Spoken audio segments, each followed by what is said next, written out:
One bag travel is all the rage nowadays, and I spent some time with the Adventure bag from Stubble & Co. Here's some stats. At 42 liters, it's designed for one bag travel since it's basically the max carry-on size, though technically it does exceed that 9-inch dimension, so it could be iffy on stricter European airlines, or if you just get an airline agent with a vendetta.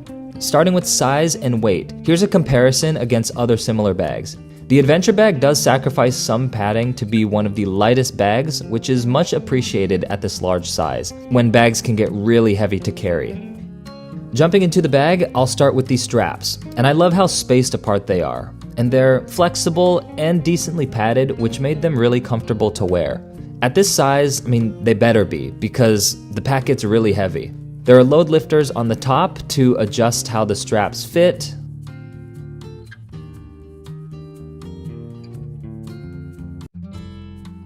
And there's a chest strap to distribute weight. All pretty standard stuff. The back panel has a custom logo design here and is made from a pretty breathable mesh, although the padded section is kinda small. And there's a luggage pass-through with a hidden smuggler's pocket for passports, though honestly, I don't use this pocket very much. And down here we have lumbar cushion and the hip strap, which is very comfortable thanks to lots of padding, and I use this small pocket on the right a lot. It easily fit iPhone Maxes, AirPods, sunglass cases, and snacks. Mostly snacks. But for some reason, I could not figure out how to hide these extra straps. You would think it tucks back into this area, but it's actually blocked, so eventually I just gave up and let it all hang out. The hip strap is secured by Velcro, and I guess it was a little adjustable up and down about an inch, and I wish this Velcro section was honestly larger so I could adjust it a little more. And I used this hip strap maybe half the time and removed it completely if I wasn't walking too far, which cut the bag's weight even more. One thing to note is that this is a backpack only. It does not convert into a duffel, and I can understand this being a deal breaker for some people, and usually I like this convertible feature, but actually on these larger bags, they're just too heavy to carry on one shoulder, so I actually prefer it being a backpack only, just to save some weight and a couple bucks. On the left side, there's a bottle pocket. The Adventure bag's pocket can fit a 32-ounce hydro flask, but it's pretty tight and took some fidgeting, so I used it with the 27-ounce bottle most of the time. And like I mentioned in other videos, I'm a huge fan of bottle pockets that are made of all material and very minimal mesh because they're just typically more durable. And I always use a carabiner to lock the bottle in for plane rides because one time my bottle slipped out and just rolled down the plane. Both sides also have these compression straps that can detach and make things easier to hang, and I like that. I feel like a lot of compression straps can't open up, so this was easier to use. On the top, there is a handle, and on the bottom, there's a space for a rain fly. And on the right side, there's another handle. Okay, moving to the outside of the pack, I'll talk about materials and looks. So it was very interesting how the Adventure bag chose to mix materials, because I think they did it in a really smart way, and it's how they kept the bag lightweight. So all of the material is recycled and water resistant with YKK aqua guarded zippers, but they use 3 different materials. The front panel is 200D water resistant ripstop, the thinnest and lightest material, which made sense to me because this front panel does get rained on, but hopefully it doesn't get too much wear and tear. The sides are like the medium thickness material that needs a little more protection because the sides and corners usually take hits when it's in a car trunk or plane overhead.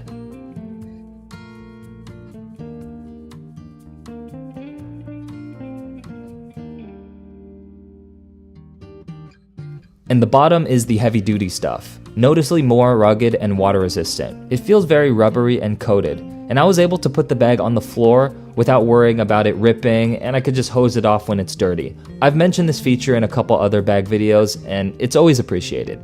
This mix of materials also gave the bag a pretty cool look, with each panel having a slightly different color and texture. And to me, this Adventure bag functions a lot like a more city version of the Cotopaxi Alpa. The black metal hardware is a really nice touch, and I love the reflective logo, but I just wish they removed the text. Their normal logo is so cool, so just keep that. I don't think anyone loves like the name of brands on the bag.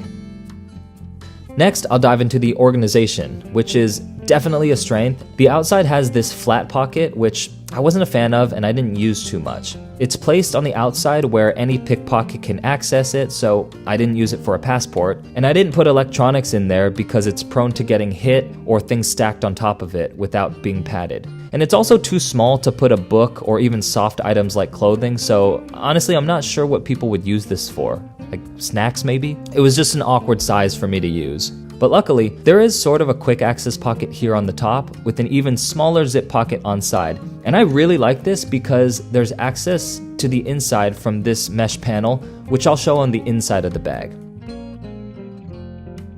Opening up the bag, I just get blasted in the face with orange and access to the full 42 liters of space. It's cool though. I mean, so many bags have to be kind of boring black on the outside, so I appreciate when companies get a little creative with the inside material. And this thing held enough clothes for like 7 to 14 days, and honestly, that's about the max I'll ever need to carry because any trip longer than that would just require me to use a washing machine. From anyone coming from a rolling carry-on to using a travel backpack for the first time, 42 liters is about the size of your typical roller suitcase, which usually carries about 38 to 40 liters. So the same amount of stuff will fit. This thing opens 40-60 clamshell split with a bunch of different size mesh pockets. Many bags today have this setup, but back like 7 years ago, the Cotopaxi Alpa was one of the first travel backpacks to be set up like this, which is probably why it became so popular. On the top left, there's the other side of that little quick access pocket, which is pretty cool, and this can fit a rolled up hoodie or a pair of pants. And this large area here can fit almost everything else. There are two equal-sized pockets here that can fit a pair of shoes, and this one is the same as on the left.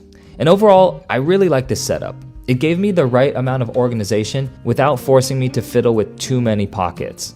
After using it for a bit, the setup that worked for me was electronics here, and toiletries, pants and hoodies, socks and underwear, shirts and or a second pair of shoes, and just other stuff. And finally, on the side here, there's a pretty large laptop storage, able to fit a 16-inch laptop.